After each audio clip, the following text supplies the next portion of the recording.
Саламатсыздар ма құрметті оқушылар? Бүгін біз сіздермен кезекті есептерді талқылайтын боламыз. Бірінші есепке көңіл бөлсек, егер S1 тең 2,189 және S2 тең 0,164 болса, S3-тің ауданын табыңыз. Яғни бізге 3 шаршы берілген, екеуінің аудандары арқылы үшіншісін табуымыз керек екен. Енді ол үшін біз шаршының ауданын табу формуласын білуіміз керек. Шаршының ауданын табу формуласы қалай еді? S тең A квадрат, яғни бір қабырғасының квадраты дейтін болсақ, біз шаршының ауданын тапқан боламыз. Енді бізге S1 берілген екен, S1-іміз тең екен нешеге? 0,164-ке. Бұл қателесіп кеттік. S1-іміз бізде нешеге тең? 2,189-ға, 2,189-ға тең болса, енді бізде S1-іміз неге тең? A квадратқа тең, ол деген A квадрат тең болады 2,189-ға. Бұл жерден аны табатын болсақ, бізде болады 1,7, яғни мына біздің шаршымыздың қабырғасы 1,7-ге тең екен. Енді екінші S2-ні табайық. S2 бізде тең 0,164-ке болса, A квадратымыз тең болады 0,164-ке. Одан біздің A-мыз тең болады 0,8-ге. Яғни мына қабырғамыз 0,8-ге тең екен. Енді бізге S3-тің ауданын табуымыз керек. S3-тің ауданын табу үшін мына қабырғаның ұзындығын білуіміз керек. Оны табу үшін біз мына жерде тікбұрышты үшбұрыштың қасиетін қолданамыз. Тікбұрышты үшбұрышта Пифагор теоремасы бар. Катетер квадраттарының қосындысы тең болады гипотенузаның квадратына деген теория бар. Пифагор теоремасы. Осы формуланы қолдану арқылы біз қазір мына катетті табатын боламыз. Енді осы жерден катетін табатын болсақ, b квадрат табатын болсақ, a квадратына бет не болып кетеді? Минус болып кетеді. A квадрат, бұл жерден b-ның өзін табатын болсақ, не болады? Түбір астында s квадрат азайтылған a квадрат болады. Осы формуланы қояйық. Бізде гипотенуза 1,7, екінші катет 0,8-ге тең. Енді осы жерден b-ны табатын болсақ, b тең болады. Түбір астында s квадрат, яғни 1,7-ның квадраты. Жаңа қазір наоборот таптық, 2,189. Мына жерде жазайық, 1,7-ның квадраты азайтылған 0,8-дің квадраты деп алайық. Азайтаттық кейін түбір астында 2,189 квадрат. Одан азайтамыз 0,164-ті. Ол да тең болады. Екіні азайтатын болсақ, неше болады? 2,125 болады. 2,125 бізде нешенің квадраты? 1,5-ның квадраты. Яғни біздің мына қабырғамыз 1,5-ге тең екен. 1,5-ге тең болатын болса, S3-тің ауданын табуымызға болады. S3-тің ауданын табуымыз үшін 1,5-ті квадраттаймыз. Квадраттайтын болсақ, 2,125-ге тең болады екен. Жауабымыз 2,125. Келесі есеп. 3, 7, 9 цифрларын пайдаланып, бірінші цифрасы 9 болатын неше қайталанбайтын 3 таңбалы санын жазуға болатынын анықтаңыз дейді. Бұл бізде комбинаторика, тор көздер арқылы шешсек оңай болады.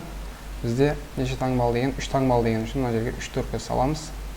Бірінші цифрасы 9 болу керек міндетті түрде. 9 деген бізде бір-ақ штук, мына жер 1 болады. Ал қалғандарына сосын бізде айтады қайталанбайтын дейді. Яғни 9-ды басқа жерде уже қолдана алмаймыз. Мына жерге қандай неше цифра қоюға болады? 3 пен 7-ның кез келгенін қоюға болады. 2. Ал мына жерге де 3 пен 7-ның кез келгенін қоюға болады. Яғни мына жерге біреуін қолданып қойған болсақ, біреу болады мына жерде. Сонда бір-біріне көбейтетін болсақ, 2 цифра болып шығады. Яғни былайша алғанда бұл оңай 973 болуы мүмкін, немесе 937 болуы мүмкін. Яғни 3 штук жауапқа 2 деп жауап береміз. 2 штук. Келесі есеп. Фигуралар келесі заңдылық бойынша орналасқан болса, 54-ші фигураны анықтаңыз дейді. Енді бұл жерде бізде 1, 2, 3, 4. 1, 2, 3, 4 болып жалғасатын болса, 54-ші фигураны табуымыз керек екен. 54-ші орында тұрған. Бұл бізде қалдыққа байланысты есептер. 54-ші фигураны табуымыз үшін мына жерде нешеде қайталанып жатыр, соны білуіміз керек. Бұл жерде әр 4 цифрада қайталанып жатыр. Сондықтан 54-ті бөлеміз 4-ке. 5-тің ішінде бір рет бар, 4 азайтатын болсақ 14. Оның ішінде 3 рет бар. 12 азайтсақ 2 қалдық. 2 қалдық дейін санаймыз мына жерде. 1, 2 десек, мына жүрекшемен аяқталар екен.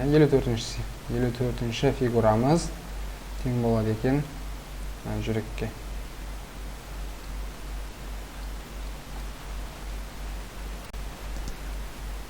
2019-ның 1976 дәрежесінің соңғы цифрасын табыңыз дейді. Соңғы цифра біз 3 категорияға бөлгенбіз.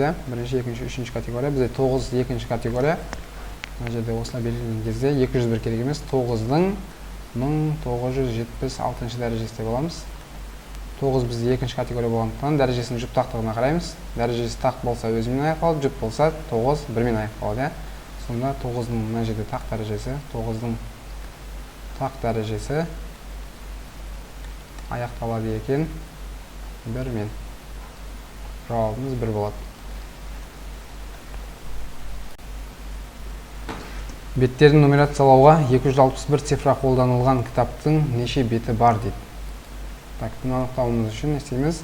Бірінші 261 неше қай аралықта екенін анықтап аламыз. Бір таңбалылар бізде 9 болады. 9 цифра. 9-дан үлкен.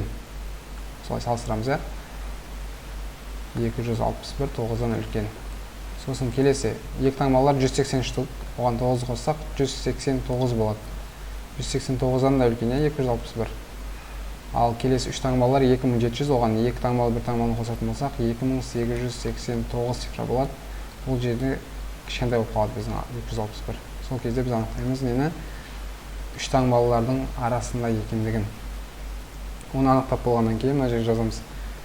100-ден басталатын білеміз, А-ға дейін деп аламыз.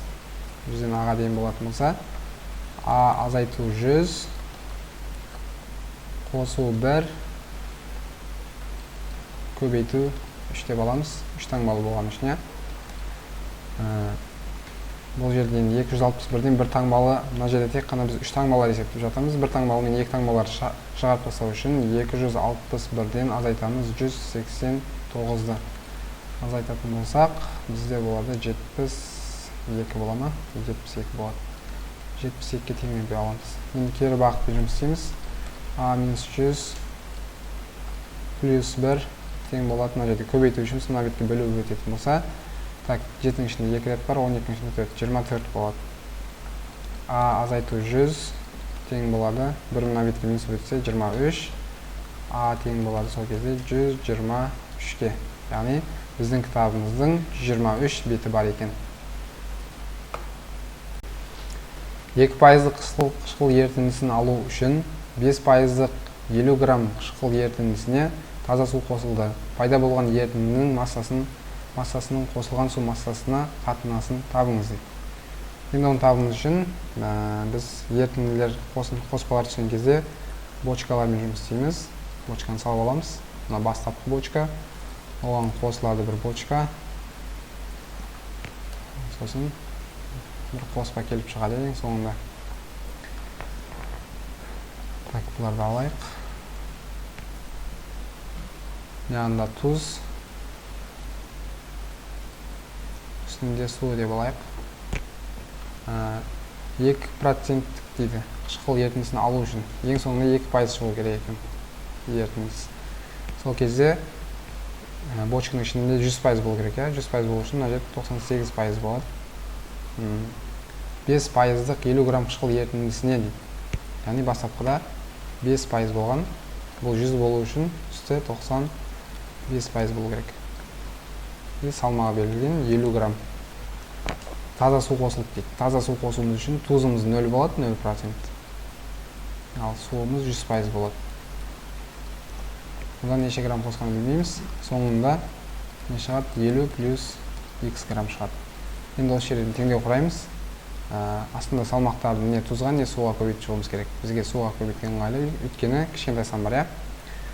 Енді 50-ді 5-ке көбейтетін болсақ, 250 қосылған 0-ді x-ға көбейтсек 0 тең болады. 2-ні 50-ге көбейтсек 100 плюс 2-ні x-ға көбейтсек 2x. Бұл жерден 2x-іміз тең болады. 100 мына бетке минус өтетін болса 150. одан x'imiz тең болады 75-ке. Яғни қосқан суымыздың салмағы, таза судың салмағы 75 грамм екен. Енді бізден сұраған пайда болған ерітіндінің массасының қосылған су массасына қатынасы дейді. Так, оны табуымыз үшін бізде пайда болған суды табуымыз үшін 50-ге қосамыз 75-ті. 50-ге 75-ті қосатын болсақ, бізде болады 125. 125 болады. Енді айтады, пайда болған ерітіндінің массасының, яғни 125-тің 125-ті бөлеміз қосылған су массасына дейді. Қосылған суымыз бізде неше болды? 75 грамм, я? 75-ке бөлеміз. Осындай қатынасты болады. Бұлар 25-ке қысқартып жіберетін болсақ, не болады? Мынау 5 бөлінген, мынау 3 болады. Біздің қатынасымыз осындай болады. Ұзындығы 96 см болатын сымнан куб жасалды. Осы кубтың қырының неше сантиметрге тең екенін анықтаңыз. Енді куб дегенді көз алдымызға келтіріп алайық бірінші. Куб деген нәрсе бізде барлық қабырғалар бір-біріне тең. Стереометрияның фигурасын айтқанбыз, я? Кубта енді қырлармен жұмыс істеп жатырмыз. Кубта 12 қыр болады. 12 қыры бар. Қыр деген не мына? Мына бір қыр. Бұлайны 2 қыр, 3, 4 деп санайтын болсақ, 12 қыр болар екен. Осы кубтың қырының неше сантиметрге тең екенін анықтауымыз керек. 12 қырының жалпы ұзындығы берілген бізге 96 сантиметр екен. Енді бір қырын табуымыз үшін 96-ны 12-ке бөлеміз. Неше болады? 8 сантиметр болады. Бір қырының ұзындығы 8 сантиметрге тең болады екен. Жеміс салынған жәшіктердің салмақтарының өлшеу нәтижесінде мынадай көрсеткіштер алынды. Егер жеміс салынған жәшіктердің салмақтарының арифметикалық ортасының мәні 21,85 кг болған болса, онда x-ің мәнін табыңыз дейді. Енді мұны шешуіміз үшін бізге арифметикалық ортаны табу формуласын білуіміз керек болады. Арифметикалық ортаны табуымыз үшін A1 қосамыз A2 қосылған солай жалғасатын болса, A-ға дейін жалғасады, я? Бөлеміз n-ға деген формуламыз бар. Осы формуланы қолдану арқылы табуға әрекет ету керек. Бізде арифметикалық орта беріліп болған екен 20/185. Енді біз үстіндегі астына бөлінгіштерді түсеміз керек. Мына жерге жазайық. Арифметикалық орта теңде болайық. Бірінші 21 килограммдықтан 6 штук бар екен. 21-ден 6 орын жазудың орнына 6 көбейтіліп 21 деп жазылайық. Қосамыз 5 штук 20 килограммдықтан бар екен. Қосылған 4 штук 22 килограммдықтан бар екен. Қосылған 3 штуктың салмағын білмейміз. Қосылған 2 штук 24 килограммдықтан бар екен. Так, енді нешеге бөлеміз?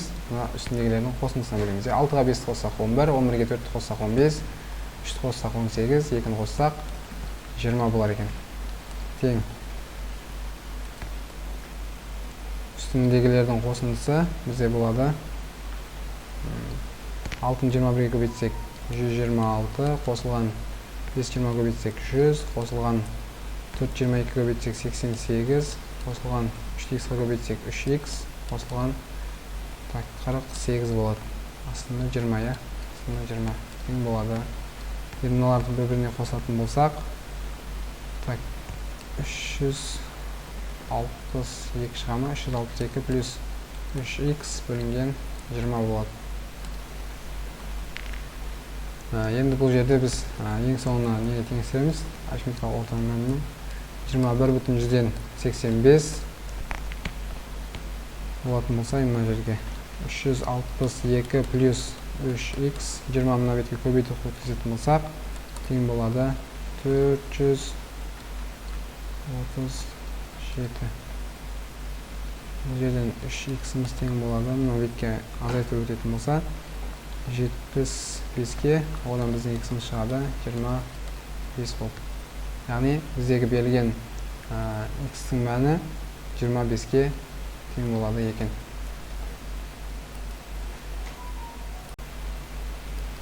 келесі есеп. Сонымен біздің бүгінгі есептеріміз таусылды. Назарларыңызға рахмет.